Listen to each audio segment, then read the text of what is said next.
Hi hello ನಮಸ್ತೆ ಎಲ್ಲರಿಗೂ ಕೊಂಕಣ್ ಟೇಸ್ಟ್ಸ್ಗೆ ಸ್ವಾಗತ. ಇವತ್ತು ನಾವು ಕೊಟ್ಟೆ ಇಡ್ಲಿ ಹೇಗೆ ಮಾಡೋದು ಅಂತ ನೋಡೋಣ ಬನ್ನಿ. ನಾನಿಲ್ಲಿ 1 ಲೋಟ ಉದ್ದಿನಬೇಳೆ ಹಾಗೆ 1 ಚಮಚದಷ್ಟು ಮೆಂತ್ಯನ 5 ಗಂಟೆಗಳ ಕಾಲ ನೆನೆಸಿಟ್ಟಿದ್ದೀನಿ. ಇದನ್ನು ನಾನು ಮಿಕ್ಸರ್ ಜಾರ್ಗೆ ಹಾಕ್ಕೊಂಡು ನುಣ್ಣಗೆ ರುಬ್ಕೋತಾ ಇದ್ದೀನಿ.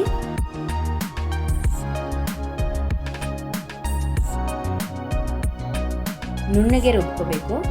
ಈಗ ಇದಕ್ಕೆ ನಾನು 3 ಲೋಟ ಅಕ್ಕಿ ರವೆನ ಹಾಕ್ತಾ ಇದ್ದೀನಿ.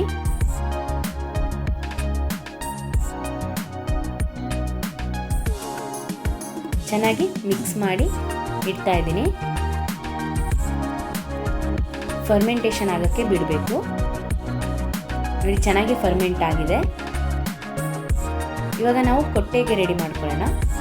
ಇಲ್ಲಿ ದೊಡ್ಡ ದೊಡ್ಡ ಹಲಸಿನ ಎಲೆನ ತಗೊಂಡು ತೊಳೆದಿಟ್ಕೊಂಡಿದ್ದೀನಿ.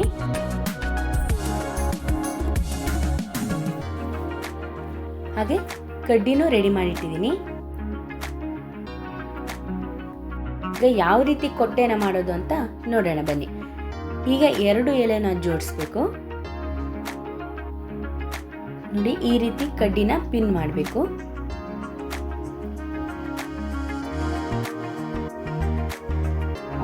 ಆಪೋಸಿಟ್ ಸೈಡ್ ಇಡಬೇಕು. ಇದನ್ನ ನೋಡಿ, ಇನ್ನೊಂದು ಎಲೆನೂ ಹಾಕಿ ಇದೇ ರೀತಿ ಕಡ್ಡಿನ ಪಿನ್ ಮಾಡ್ತಾ ಹೋಗ್ಬೇಕು.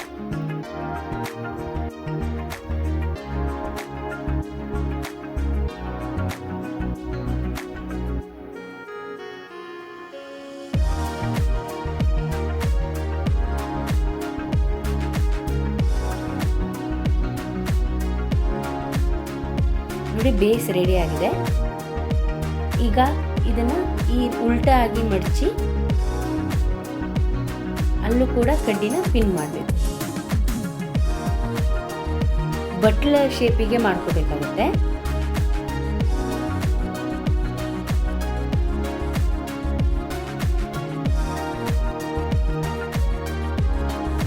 ಈ ರೀತಿ ಮಾಡ್ಕೋಬೇಕು. ಎಲ್ಲ ಸೈಡ್ನು ಕವರ್ ಅಪ್ ಮಾಡ್ಕೋಬೇಕು.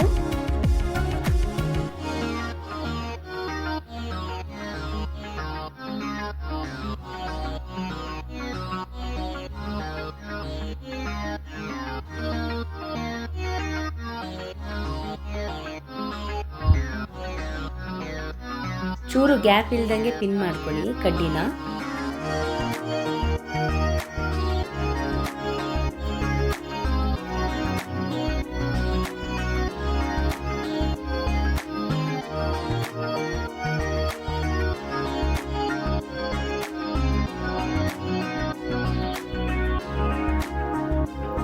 ನೋಡಿ, ಬಟ್ಲೆ ಆಕಾರದಲ್ಲಿ ಈಗ ಇದು ಕೊಟ್ಟೆ ರೆಡಿ ಆಗಿದೆ.